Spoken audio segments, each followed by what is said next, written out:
self-awareness. After 10 years of apprenticeship, Tenno achieved the rank of Zen teacher.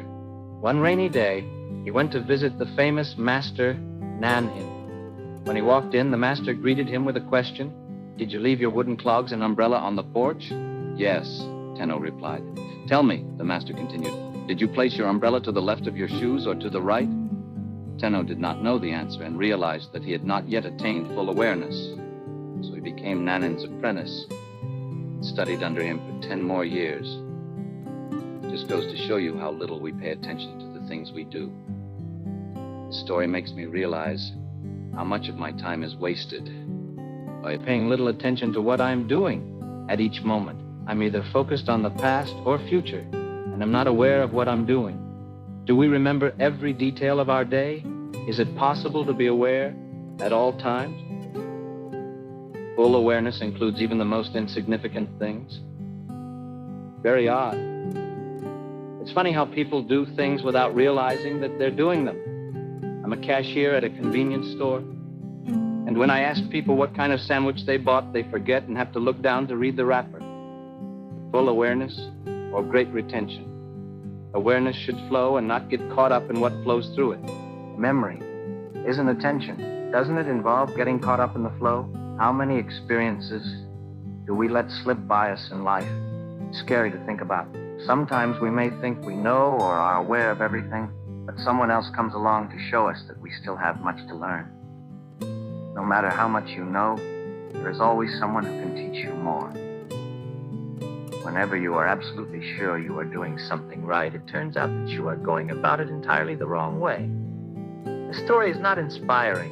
He's not aware of where he put his umbrella, so he lacks full awareness. Maybe he was just focused on other things at the time.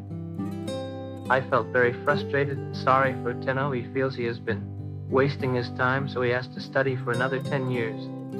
I think it sucks that the poor dude has to study for another 10 years. Of course, these are dedicated people, so it's probably good for them. It's my opinion that an adult can never obtain full awareness unless he or she is reared from parents with this developed state of mind. Maybe I'll give it a try after I get back from the shopping mall. He really must have felt he was wrong in his forgetfulness if he was willing to lower himself and study for another 10 years. I think this story is a spoof of Zen practice. People take it too seriously.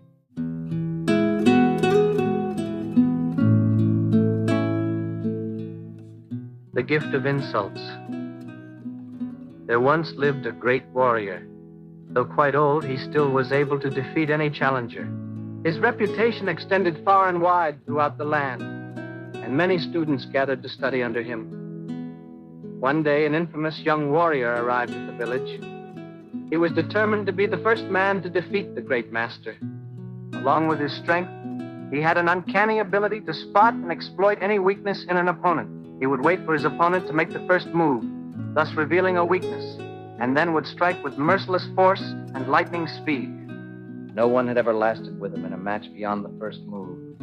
Much against the advice of his concerned students, the old master gladly accepted the young warrior's challenge. As the two squared off for battle, the young warrior began to hurl insults at the old master. He threw dirt and spit in his face. For hours, he verbally assaulted him with every curse and insult known to mankind, but the old warrior merely stood there, motionless and calm. Finally, the young warrior exhausted himself. Knowing he was defeated, he left, feeling shamed. Somewhat disappointed that he did not fight the insolent youth, the students gathered around the old master and questioned him. How could you endure such an indignity? How did you drive him away? If someone comes to give you a gift and you do not receive it, the master replied, to whom does the gift belong? The old warrior must have been thick-skinned. I would hesitate, he who hesitates is lost, to call insults a gift. But this reminds me of Child's saying, I'm made of rubber, you're made of glue. Everything you say bounces off me and sticks to you. To win without violence is the greatest victory. Reacting to insulting behavior only serves to give the insulting party exactly what they want. Perhaps the master did accept the gift. The gift was victory. The master needed only stand there and take it to accept his gift. If you do not receive someone's gift of insults, you haven't been insulted. The young whippersnapper obviously fell into his own trap. With the first insult, he gave away victory to the old man by displaying his own weakness.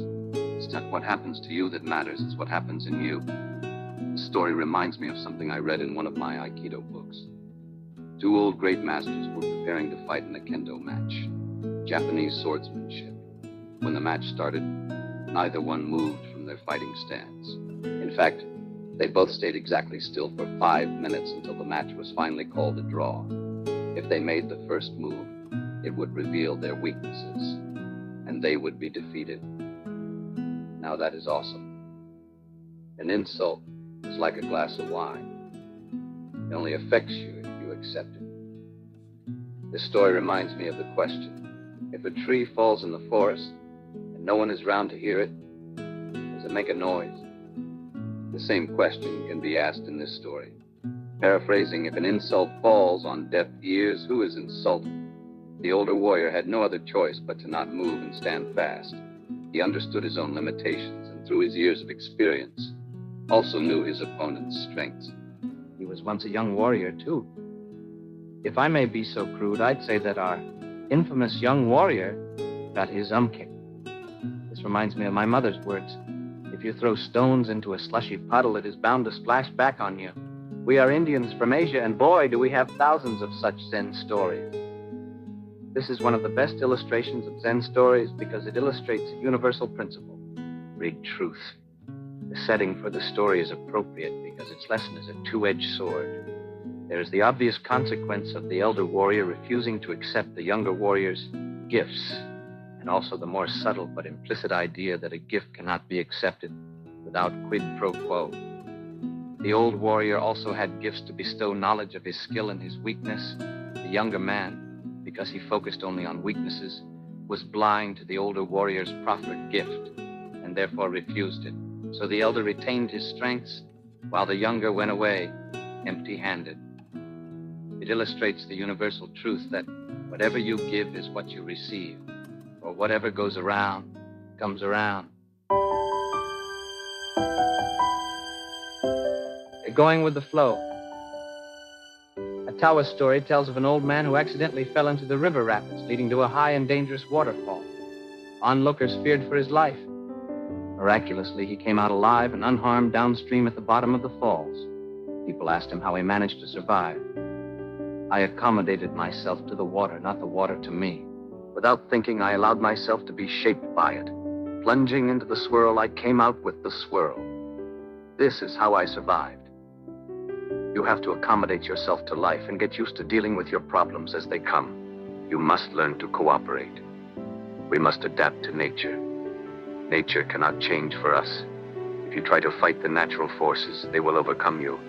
Because we are made primarily of water, it is easy to become a part of it. Because nature is so much more powerful than we are, we must become one with it in order to survive. Humans are not the almighty conquerors that they think they are. We can learn a lot from nature. Nature is wonderful. It does not intend to harm. It is humans that are harmful. Sometimes we go through life wanting the world and other people to accommodate to us. When they don't, we get rigid and defensive, thereby getting us in trouble and making the situation a lot worse for ourselves. Have faith and serenity that everything will work out. When you try to control events, they backfire. Work with what life gives you, and you will survive. Put your life into God's hands, and you will be okay. Although you may not be able to control your destiny, you always have the ability to think and reason about your situation. This will help you come out on top. Too often, people are strict in their ways of living. Stubborn people either are left behind or die out.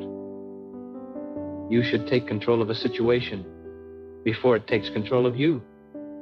Where there's a will, there's a way. Sometimes even when you do the best you can to adapt to others and/or situations, it doesn't help you. In fact, it could make things worse because you could lose your identity. Conformity is not always a good thing. Having an identity as an individual sometimes means going against the grain. Don't give in to fear during a dangerous situation. It is fear that destroys you. The water is like religion. We have to accommodate to it. It's interesting to see how the old man draws a parallel between the physical and spiritual world. You must be one with a crisis.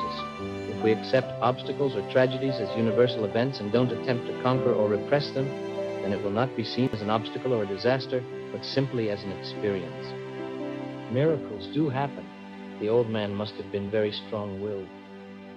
I can imagine the old man's physical sensations when he was in the water, frightened and peaceful at the same time. I remember being 2 years old and overcome by large waves when swimming at the beach. Perhaps if I'd accommodated myself to the water, I would not have been as frightened. The man knew he was going to survive and never gave in to fear. Maybe that's the lesson. Always maintain a positive attitude about life. Never lose your temper. Remain calm and take things in stride as they come. If you have faith, things will work out. This must have been a very dangerous situation, but then water symbolizes rebirth and cleansing, doesn't it? Oh, yeah, right. He was just lucky. I don't know, he could have done it without thinking. Sounds like the old man should be a character on a soap opera. This story doesn't apply to reality. Wake up. Why didn't anyone who was watching help him out of the water? This old man seems rather arrogant and narcissistic about himself. The story reminds me of people who tried to go over Niagara Falls in a barrel. They got arrested for that.